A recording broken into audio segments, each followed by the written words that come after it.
Bien, donc nous allons d'abord voir la préparation du calcul. Donc d'abord en créant les render layers et puis en réglant les paramètres de rendu proprement dit. Donc pour les render layers, ça se passe dans le render setup qui est donc l'icône qu'on retrouve sur le côté ici. Donc là je suis bien dans Maya 2024, ils ont rajouté une petite boule à côté de la boule bleue, mais enfin bon, soit.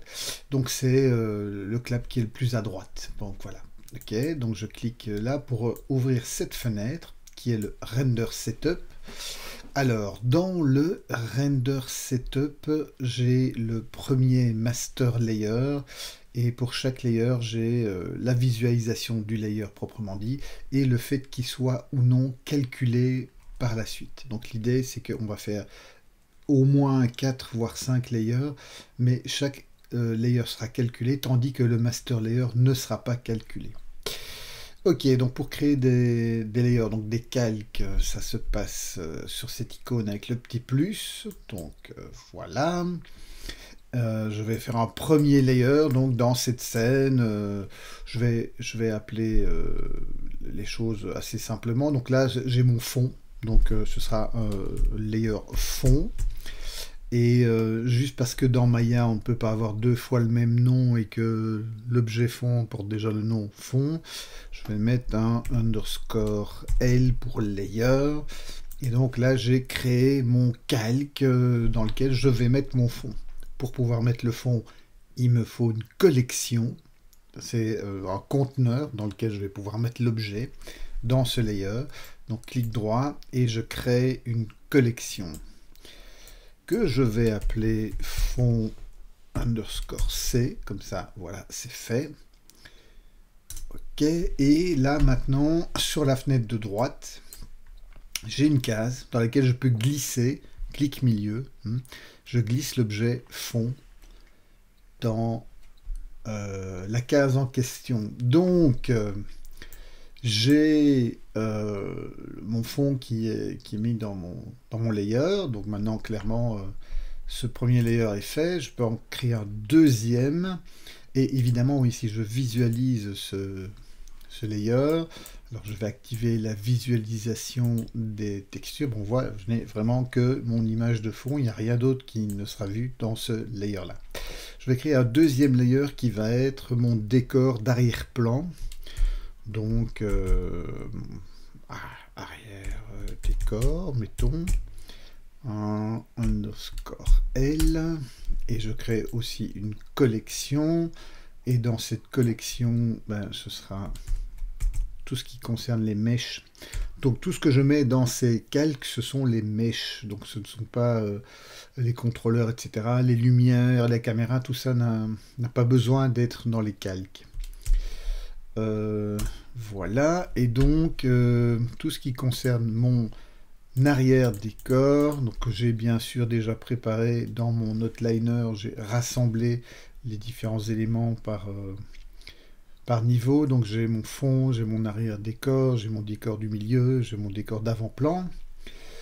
Donc dans mon arrière décor, je vais aussi mettre le sol, le terrain et tout ce qui pourrait être sur le terrain. Donc si j'avais distribué de la végétation, des cailloux, etc., ben voilà, je mettrais ça aussi.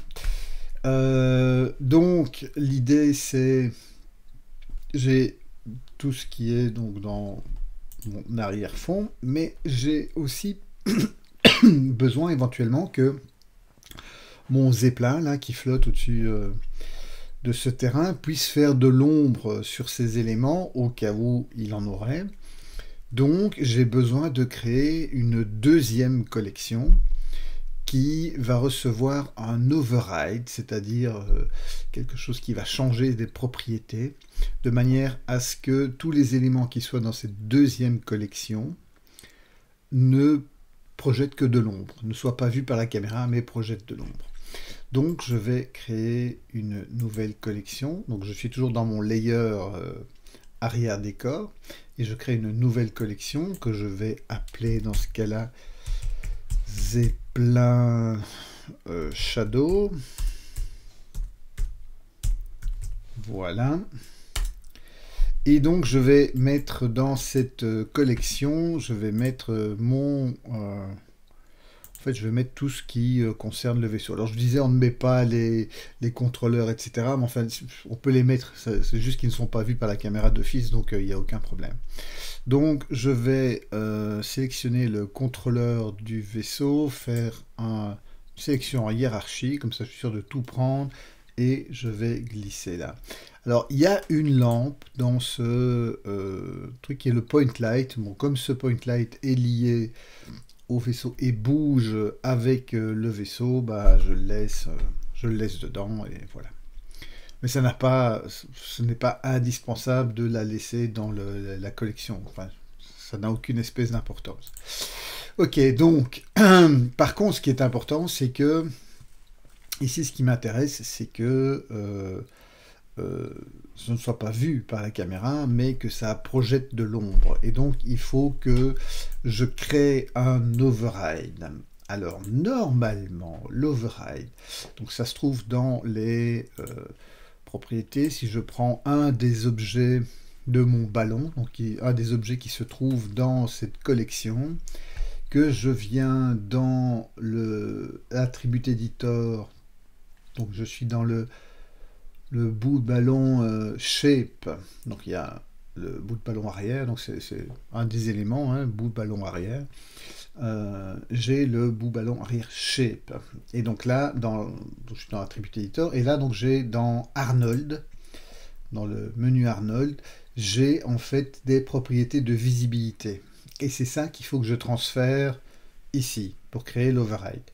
Alors normalement, clic milieu et on drague et voilà, ça marche. Ça devrait marcher. Ça marche pas, c'est pas grave.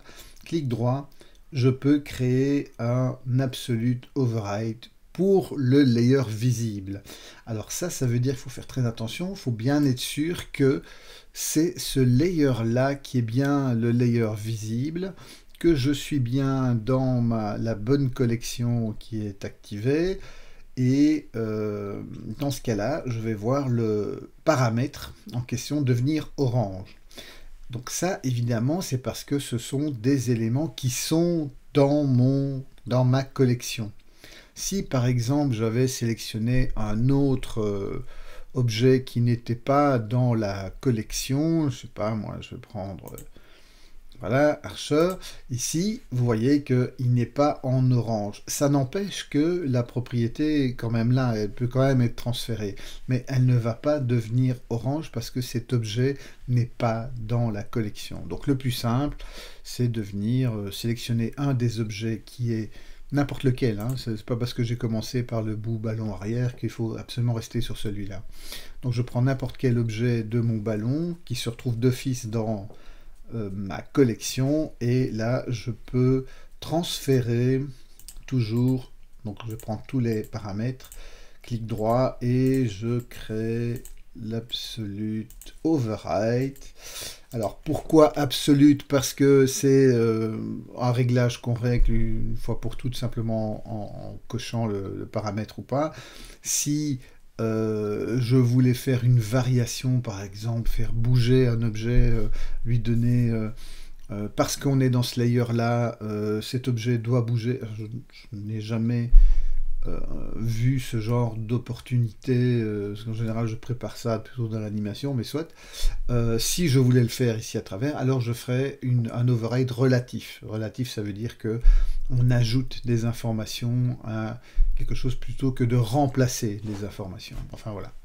Donc ici l'idée c'est que je ne vais pas voir l'objet, donc primary visibility c'est le fait que la caméra voit l'objet et le calcule. Par contre il va créer des shadows, donc ça c'est le secondary visibility en fait. Et en fait le shadow de diffuse réflexion, specular réflexion c'est le secondary. Transmission aussi d'ailleurs. Et l'idée c'est que tout ça je n'en ai pas besoin, d'autant plus que je n'ai pas alors cell shadow non plus, parce que l'idée c'est pas qu'il se fasse tout d'un coup qu'on voit les ombres du ballon flotter là toutes seules.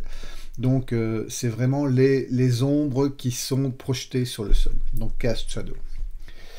Ok, donc ça c'est fait pour ce calque-là, je vais faire grosso modo la même chose pour le mid décor, donc les corps du milieu. Ça va être exactement le même setup, à savoir qu'il va me falloir le sol. Donc créer une collection pour mon mid décor. Voilà, dans lequel je vais mettre tous les éléments qui font partie du mid décor. Et c'est toujours bien d'avoir préparé avant, parce que comme ça c'est plus facile. Clic milieu, je glisse, voilà. Et recréer une deuxième collection qui va être encore une fois mon Zeppelin Shadow, puisque mon Zeppelin va aussi faire de l'ombre sur ce mid décor. Enfin, éventuellement pourrait en faire, en tout cas. Donc, je vais reprendre mon contrôle vaisseau, sélectionner en hiérarchie, hop, tout mettre dedans. Oui, ce que je peux rajouter, puisque j'ai, c'est vrai, enfin pour l'ombre, est-ce qu'on les verrait ou pas, mais les cordes et le drapeau, c'est vrai que je peux rajouter dans ces deux collections. Ça fait partie du... comment dire, ça fait partie du Zeppelin, donc voilà. Ok, donc j'ai fait ça, et donc ici, pareil, je vais faire, donc je vais rendre mon mid décor visible, hein, c'est celui-là qui est visible, et je vais créer, parce que ici c'est for visible layer, hein, donc il faut absolument qu'il soit visible pour que ça s'affecte au bon layer, et donc je vais créer des absolute override, exactement de la même manière que tout à l'heure. Voilà, et voilà. Et donc ici, il s'agira de caster des shadows. Ok, donc j'ai ici mon fond, mon arrière-plan, il me reste à faire l'avant-plan. Donc l'avant-plan avant décor, voilà, hop, donc je crée une collection. Donc, on va renommer décor. Ici, évidemment, j'aurai aussi mon personnage qui est en avant-plan. Donc, il ne s'agit que des mèches, hein, il n'y a que ça qui est important. Donc, ce que je vais faire, c'est je vais ajouter mon avant-plan, voilà, donc tous mes rochers là, hop, et ajouter aussi toute la géométrie, mais uniquement la géométrie, hein, de mon personnage qui est en avant-plan. Voilà qui est fait. Et donc là, il n'y a pas d'override ou quoi que ce soit à rajouter, puisqu'il s'agit uniquement de l'élément d'avant-plan. Alors c'est sûr que j'ai aussi des rochers qui pourraient ne plus être pris en compte vu mon cadrage, mais enfin bon, voilà, mettons. Ok, donc, oui, qu'est-ce qu'il me reste à faire? Bah oui, il me faut encore le Zeppelin, évidemment, que je n'ai toujours pas isolé. Zeppelin, voilà, et donc, peut-être 2 ailes, je ne sais plus, enfin soit, on va en mettre 2. Je vais créer une collection dans laquelle je vais mettre tous les éléments. Voilà, comme ça, c'est plus facile pour sélectionner les éléments. Donc ça va être mon Zeppelin collection. Et l'idée, c'est peut-être que le sol fait une réflexion de lumière sur le Zeppelin. Et donc, ça veut dire que je vais créer une autre collection, par exemple, dans laquelle je vais mettre décor réflexe. Et ici, dans décor réflexe, je vais mettre tout ce qui concerne mon décor. Donc c'est l'arrière-plan, c'est le terrain, c'est l'avant-plan. Oui, j'ai oublié encore une fois de mettre ma corde et mon drapeau alambic dans mon Zeppelin. Voilà. Donc, je reviens à mon décor réflexe. Donc, j'avais mon milieu et mon avant-plan. Enfin, un avant-plan ne va pas faire de... Parce que l'avant-plan est vraiment un avant-plan. Donc, c'est surtout l'arrière-plan et le mid-plan qui sont importants. Donc, ici, l'idée, c'est que ce qui va m'intéresser, c'est le diffuse réflexion. Spécular réflexion éventuellement, même s'il n'y a pas de spécular sur le terrain, puisqu'on a mis dans les matériaux. Enfin, on pourrait garder les deux, mais bon, voilà. Il n'y a pas de transmission d'office parce que c'est clair que le terrain n'est pas transparent, donc voilà. Donc, et de volume, il n'y en a pas, et de self shadow non plus. Donc, ce qu'on va faire, c'est quand même afficher ce calque-là. Et on va créer les overrides nécessaires. Voilà, voilà. Alors. Et ici, Dieu sait pourquoi il ne me le met pas en orange alors que... Ah oui, parce que je n'ai pas sélectionné. J'ai sélectionné un objet d'avant-plan. Voilà. Et ça devient orange. Donc si vous ne voyez pas le paramètre qui devient orange, c'est parce que vous n'avez pas sélectionné un des éléments qui est dans la collection proprement dite. Donc ici l'idée, pas de primary visibility, pas de cast shadow, mais plutôt on va garder les diffuses et spécular réflexion. Donc voilà, donc ça c'est pour mon zeppelin. Il me reste encore un render layer qui est l'ambient occlusion. Donc je le fais par un render layer parce que c'est plus facile. Vous allez voir qu'on peut créer en fait. Donc là évidemment je vais mettre tous les objets, qu'on peut créer un override sur le shader, et donc rajouter une sorte de matériel, enfin comme dans Arnold, l'ambient occlusion c'est un shader, on va faire un override de shader qui va se mettre sur cette collection et donc qui va bypasser tous les matériaux qui sont sur les objets.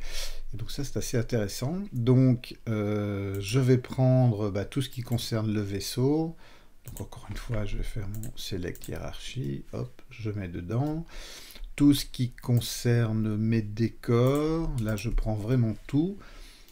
Je prends le terrain, je prends les cordes, je prends tous les éléments. Ouais, tout ça, tout ça, tout ça, tout ça, tout ça. Je prends tous les mèches et le fond aussi. Et tout ça, je le mets dans ma collection. Donc là, j'ai vraiment tous les mèches. Et ouais, je pense bien. Ah, peut-être que le décor arrière, je ne l'avais pas pris. Je ne sais plus si je l'avais pris ou pas. Enfin voilà, je le remets au cas où. Et donc là, j'ai bien tout. Et donc je vais faire un override de shader override. Et là, l'idée, c'est que dans la colonne de droite, je peux aller choisir le shader en question. Donc ce sera un Arnold shader ambient occlusion, voilà, qui va être mis avec les réglages par défaut, parce qu'il n'y a pas de raison de changer ces réglages, ça marche bien comme ça. Et donc là, si j'active la visualisation, ben on voit j'ai bien tous mes éléments. Qu'est-ce que ça donne pour vous donner une petite idée? Si je fais un IPR de cette vue-là, voilà. On a donc cette image, oui mais je ne suis pas dans ma caméra, donc je viens dans ma caméra, voilà. On a donc cette image noir et blanc qu'on va multiplier après sur l'image couleur et qui va en fait nous permettre d'avoir une image un peu plus réaliste. Quelque part, l'ambient occlusion sert à ça. Ok, donc là, on a tous les éléments qui sont mis en place. On a bien vérifié aussi que les seuls calques qui vont être calculés, on voit ici avec les petits claps activés, ce sont bien ceux qu'on a créés.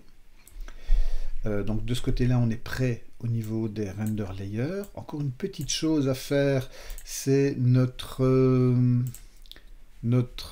Skydome ici avec l'HDRI ne doit pas être vu par la caméra. Donc bien vérifier que dans son attribut editor, sa visibility est bien à 0. Ça c'est très important, sinon on n'aura pas de couche alpha pour faire le compositing après. Donc, le SkyDome doit bien être, enfin, caméra à 0. Ça, c'est important. Ok, donc voilà, on est prêt. Maintenant, il faut régler les paramètres de calcul. Alors, ça, c'est une autre fenêtre, Render Setting. Hein, donc, c'est le petit clap avec la roue dentée bleue. Et là, on retrouve les render layers, différents render layers, sur lesquels on pourrait aussi, par ici, on peut encore aussi, si je me mets sur ce paramètre render using, ici, je pourrais créer un override pour, par exemple, changer de moteur de rendu. Enfin, je ne vois pas ici trop l'intérêt, mais on pourrait le faire. Ça pourrait être amusant, on peut faire des choses assez intéressantes. C'est quelque chose qu'on ne retrouve pas dans beaucoup de logiciels, ça, donc c'est quelque chose d'assez intéressant, mais concentrons-nous sur ici le réglage de nos presets. Donc, Common. Dans le Common, on va donner un nom. Alors, comment est-ce que j'arrive à avoir ce nom-là? Donc, Zeppelin, parce que c'est le nom que j'ai donné à mon projet, on va dire que je vais l'appeler Zeppelin. Underscore plan 1, parce que dans ce cas-ci, c'est mon plan 1. Alors, vous pouvez... Ça, c'est une partie, vous pouvez décider de comment vous voulez le nommer. Mais ce qui est important, c'est d'ajouter le render layer et le render pass. Render pass, c'est les AOV qu'on va régler après. Donc, si vous faites un clic droit dans le nom, vous pouvez rajouter des paramètres. Vous pouvez même mettre le nom de la caméra, l'extension, machin, enfin des différentes choses que vous pourriez rajouter qui ne sont pas très utiles. Ce qui est très utile, c'est le render layer, render pass. Ça, c'est clair. Comme ça, vous savez de quel render layer on parle, c'est le fond, c'est le décor arrière, etc. C'est quel render pass, parce que vous allez voir qu'on va faire plusieurs passes. Alors, on va préserver le layer name parce que on va utiliser un denoiser d'Arnold qui aime bien que ce paramètre-là soit activé. Alors par défaut je laisse merge AOV coché, même si parce que on a fait certains paramètres, je ne sais pas lesquels influencent à ce point-là, mais en tout cas ils ne seront pas mergés, mais ça fait rien, laissons-le activer. On va avoir chaque fois des lots d'images séparés, ils ne seront pas dans un... Merge AOV, ça veut dire que au lieu d'avoir toutes les passes qui sont dans une séquence, chacune dans une séquence d'images, elles sont dans une seule séquence de XR où tout est encastré. Voilà, et il va pas le faire, mais c'est pas grave. Donc, frame, animation, extension, name, donc ça c'est la dernière option, c'est la meilleure option à prendre parce que c'est la plus pratique pour la gestion par après des fichiers, pour s'y retrouver dans Windows avec les fichiers nommés, etc. Un padding de 4, on pourrait, puisqu'on a... on ne dépasse pas 999 frames, avoir un padding de 3, mais bon, 4, pourquoi pas. Donc ça veut dire qu'il y a 4 chiffres dans le nombre, hein, c'est ça que ça veut dire. Alors, ici, je vais... en fait, théoriquement, je vais passer de 50 à 250. Mais ce que je pourrais, c'est d'abord tester. Et bon, comme l'idée, c'est de passer par une render farm éventuellement par après, eh bien, peut-être que je vais tester une image. Alors, je vais tester pas la première image, parce que je vais activer plus tard un motion blur, et que le motion blur a besoin de l'image d'avant et de l'image d'après. Enfin, en tout cas, il a besoin de savoir qu'il y a une image avant et une image après.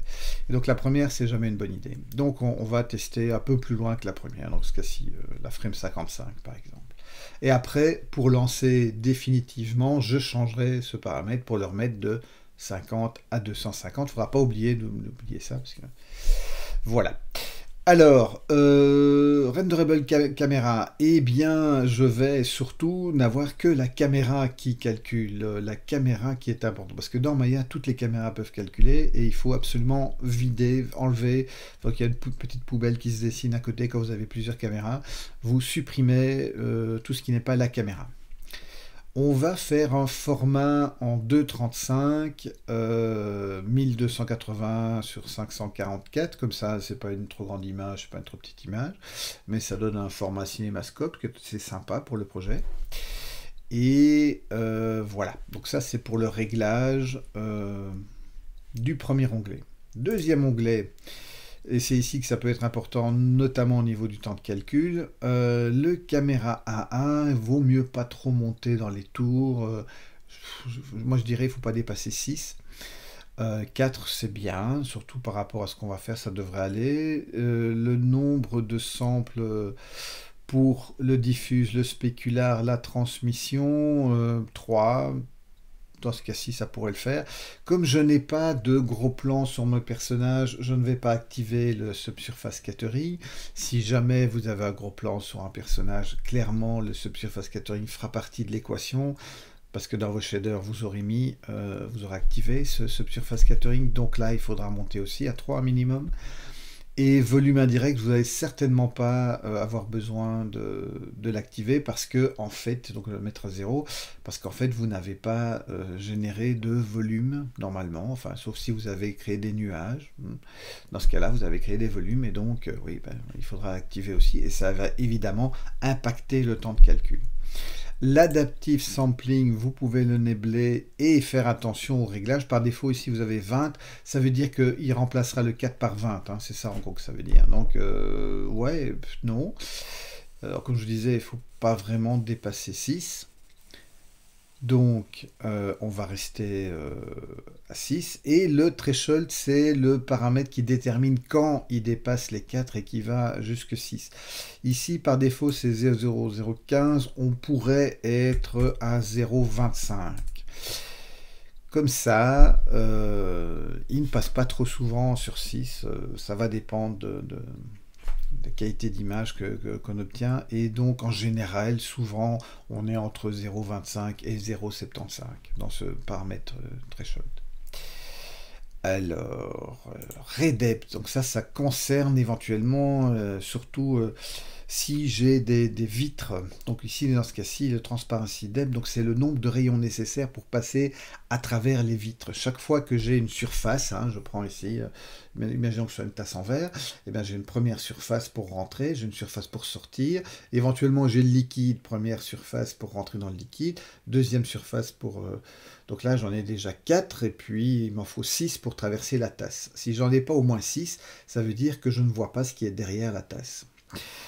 Donc si j'en mets 8, je pourrais aller jusque 12, mais bon, dans ce cas-ci, j'ai pas besoin, parce que le seul truc transparent que j'ai, c'est le cockpit, et le cockpit, voilà, avec 8, je passe en travers sans problème. Je mets des rayons diffus à 4 et spéculaires à 4 aussi, parce que c'est une histoire de nombre de rebonds. Pour avoir une image qui soit un petit peu plus agréable, quoique on va pas mal l'habituer en compositing, 4 rayons, c'est suffisant. Voilà. Donc ça, c'était pour ça. Motion blur, comme je disais, on va le nébler, juste le nébler, tout le reste peut rester en standard. Donc ça, c'est le motion blur, c'est ce qui fait qu'il y a un flou de mouvement, et dès qu'il y a un mouvement, c'est intéressant d'activer ce motion blur, et qu'il soit calculé en 3D et pas fait en compositing pour avoir une meilleure qualité. On va ajouter un imageur. Donc quand vous faites Add Imager, vous avez le Denoiser Noise. Vous avez plusieurs denoisers.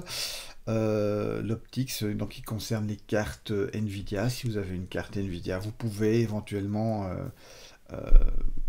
choisir l'optics, mais en fait le noise il fonctionne très bien. Donc c'est un denoiser de Arnold, et c'est pour lui qu'on a coché, si vous vous rappelez, ouais, je vais pas le mettre deux fois. C'est pour lui qu'on a coché ici le preserve et qu'on va créer certains AOV tout à l'heure. Donc je reviens dans mon truc, donc AI Denoiser Noise, il faut l'ajouter, donc ça va permettre d'avoir une meilleure image sans monter des samples dans des valeurs excessives, et plus on monte les samples, plus ça prend du temps de calcul. Donc vous voyez ici, on est entre 600 samples et 1330 samples, enfin voilà. Donc ça veut dire que si jamais il passe à 6, il est à 1332 samples, et donc plus je monte dans les samples, plus ça prend du temps de calcul. Alors, système, je vais calculer en CPU parce que Arnold n'est pas fait pour faire du calcul en GPU au niveau de calcul final. C'est bien le GPU pour faire de la recherche, hein, du look dev, mais pas pour le rendu final. L'AOV, c'est ici qu'on va rajouter quelques passes. donc les AOV, hein, arbitrary, machin, truc, value, enfin soit, des passes, quoi, des render passes. Donc l'idée c'est que on va mettre, donc vous avez chaque fois des passes qui sont ici sur la colonne de gauche, vous les sélectionnez et vous cliquez sur la double flèche pour les envoyer à droite. Et à droite c'est ce qui va être pris en compte. Donc il vous faut la passe normale N, la passe position P, la passe RGBA. Donc ça c'est l'image calculée, la passe Z, ça c'est la profondeur de la scène, la passe albédo et la passe crypto-objet. Alors à quoi ça sert tout ça? N ce sont les normales, donc ça enregistre l'orientation de chaque face dans l'espace sur base des trois axes X, Y, Z et donc rouge, vert, bleu. Très intéressant, vous allez voir qu'on va utiliser ça en compo. P, albédo et Z, on va pas les utiliser, mais Arnold en a besoin pour son denoiser, donc on va lui donner. Et RGB1, ben, on en a besoin parce que c'est notre image. Et crypto-objet, c'est très très important. Le cryptomat, ça permet de générer automatiquement des masques par objet. Et donc, vous ne devez pas commencer à détourer quoi que ce soit ou à refaire des render layers de masques, etc. Donc, vous avez, avec le crypto-objet, vous pouvez isoler facilement différents objets. On verra comment on peut utiliser ça. Donc, voilà, vous avez vos différentes passes. Et donc, maintenant, vous êtes prêt à lancer le calcul. Comment ça se passe de lancer le calcul ? Eh bien, vous allez dans le module rendering, dans render, parce que vous avez une version éducation, enfin, quoique, je me demande si vous n'avez pas quand même Arnold. Je pense que je vous ai donné aussi la possibilité d'utiliser Arnold. Vous pourriez faire un batch render. Ça calcule, enfin, si vous voulez tester plusieurs images, ou même une image, vous pouvez faire un batch render. Mais comme on va tester et puis envoyer sur le render farm, le render séquence, ça marche très bien aussi. Donc, vous allez dans le render séquence, vous sélectionnez les options, le petit carré, et vous avez la caméra, All Render Enable Layer, voilà. Et ça c'est très important, il faut que ce soit activé, il faut que ce soit bien dans la caméra. Par défaut, parfois il met perspective, parce qu'il aime bien changer un peu les choses comme ça, juste pour vous amuser, pour vous ennuyer, enfin soit. Donc, All Render Layer, ça c'est important, puisqu'on a créé des layers. Vous pouvez changer l'endroit où il va sauver les images, mais par défaut, il va les sauver dans votre dossier images de votre projet, et c'est une très bonne place. Et voilà. Et vous pouvez lancer alors le render séquence. Dans ce cas-ci, la séquence qu'il va faire, c'est une image. Et donc, il va calculer cette image, il va calculer les différentes passes et les différents... les différents layers et les différentes passes pour chaque layer. Donc ça va vous permettre aussi d'avoir une idée de combien de temps il va falloir pour calculer une image. Et donc, ça permet d'évaluer le temps nécessaire éventuellement pour le calcul et éventuellement même sur une render farm. Parce que si ça marche sur votre machine, on va dire en dessous des 5 minutes, clairement sur une render farm, ça va prendre quelques secondes, quoi. Donc, parce qu'il y a plusieurs machines qui sont mises en jeu. Voilà, donc vous êtes prêt avec ça. Une fois que vous avez calculé l'image, que vous avez vérifié que tout se calcule bien, qu'il n'y a pas des matériaux qui manquent, etc. Si les matériaux manquent, vous aurez un objet en rose fuchsia, donc voilà, vous le verrez tout de suite. Donc le truc, quand vous êtes prêt, votre scène est prête au moment, enfin, pour l'envoyer vers le calcul, vers la render farm. Et voilà. On est sur la première partie, donc le préparation rendu et le lancement pour le rendu. La prochaine vidéo concernera le compositing proprement dit.